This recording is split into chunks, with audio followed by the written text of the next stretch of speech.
Bumalik ang babae na taga Shunem. Ikawalong kabanata. Kinausap ni Eliseo ang ina ng batang lalaki na kanyang binuhay. Dalhin mo ang iyong pamilya at manirahan kayo sa ibang lugar, dahil nagpadala ang Panginoon ng taggutom sa Israel, na tatagal ng 7 taon. Kaya sinunod ng babae ang sinabi sa kanya ng lingkod ng Diyos. Umalis siya at ang pamilya niya, at nanirahan sa lupain ng mga Filisteo sa loob ng 7 taon. Pagkatapos ng 7 taon, bumalik siya sa Israel at pumunta sa hari para magmakaawa na ibalik sa kanya ang bahay at lupa niya. Habang pumapasok siya, nakikipag-usap ang hari kay Gehazi na katulong ni Eliseo. Sinabi ng hari, "Sabihin mo sa akin ang lahat ng kamanghamanghang bagay na ginawa ni Eliseo." Habang ikinukwento ni Gehazi sa hari kung paano binuhay ni Eliseo ang isang batang namatay, lumapit sa hari ang ina ng bata at nagmakaawa na maibalik ang bahay at lupa niya. Sinabi ni Gehazi, "Mahal na hari, ito po ang babae at ang anak niyang binuhay ni Eliseo." Tinanong ng hari ang babae kung totoo ba ang tungkol doon, at sinabi ng babae na totoo iyon. Kaya nagpatawag ang hari ng isang opisyal para tulungan ang babae. Sinabi niya sa opisyal, "Tulungan mo siyang maibalik ang lahat ng nawala sa kanya, kasama ang lahat ng perang dapat kinita niya, na galing sa bukid niya, mula nang siya'y umalis hanggang ngayon." Pinatay ni Hazael si Ben-Hadad. Pumunta si Eliseo sa Damascus, kung saan naroon ang may sakit na si Ben-Hadad, na hari ng Aram. Nang mabalitaan ng hari na dumating ang lingkod ng Diyos, sinabi niya kay Hazael, "Magdala ka ng regalo at salubungin mo ang lingkod ng Diyos. Sabihin mo sa kanya na tanungin ng Panginoon kung gagaling pa ako sa aking sakit." Kaya pumunta si Hazael kay Eliseo na may dalang 40 kamelyo na kinargahan ng pinakamagandang produkto ng Damascus bilang regalo.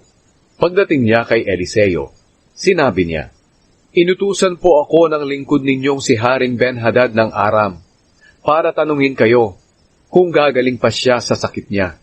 Sumagot si Eliseo, "Sabihin mo sa kanya na siguradong gagaling siya. Pero sinabi sa akin ng Panginoon na tiyak na mamamatay siya." Tinitigan niyang mabuti si Hazael hanggang sa nahiya ito. Pagkatapos, umiyak si Eliseo. Tinanong siya ni Hazael, "Ginoo, bakit po kayo umiiyak?" Sumagot siya, "Dahil nalalaman ko ang masamang gagawin mo sa mga Israelita. Susunugin mo ang matatatag na lungsod. Papatayin mo ang mga binata nila sa pamamagitan ng espada. Ihahampas mo ang maliliit nilang anak, at hahatiin mo ang tiyan ng mga buntis." Sumagot si Hazael, "Paano magagawa ng isang aliping katulad ko ang mga bagay na yan? Gayong ako'y isang hamak na tagasunod lang." Sumagot si Eliseo, "Ipinakita sa akin ng Panginoon na magiging hari ka ng Aram." Umalis si Hazael at bumalik sa amo niya na si Haring Ben-Hadad. Tinanong siya ni Ben-Hadad, "Ano ang sinabi ni Eliseo sa iyo?"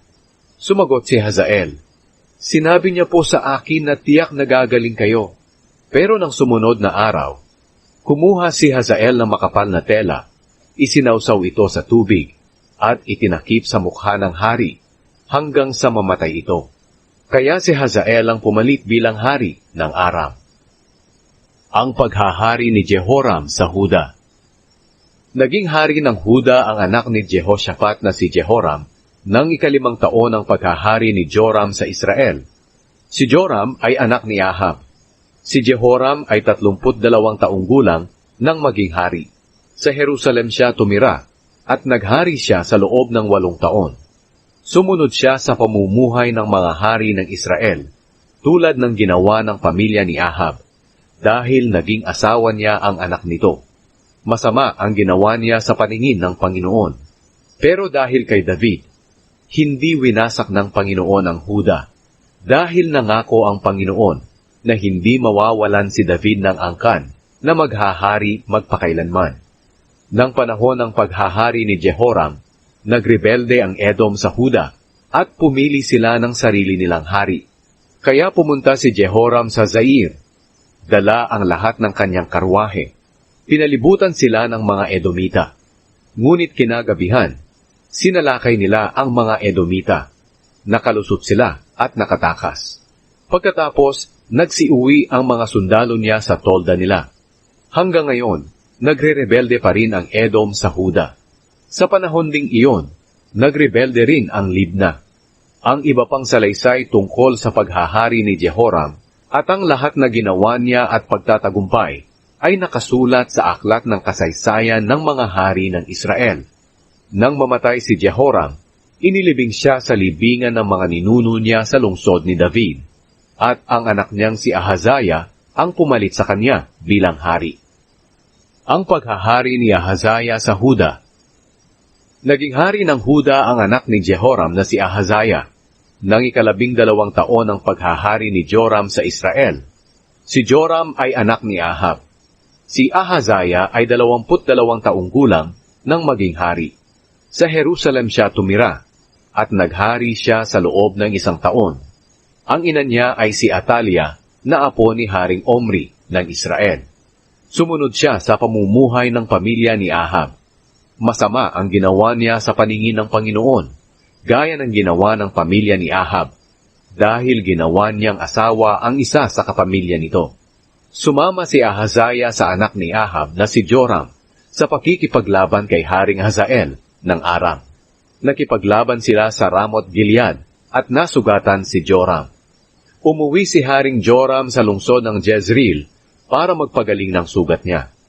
Habang naroon siya, dinalaw siya ni Haring Ahazaya ng Huda.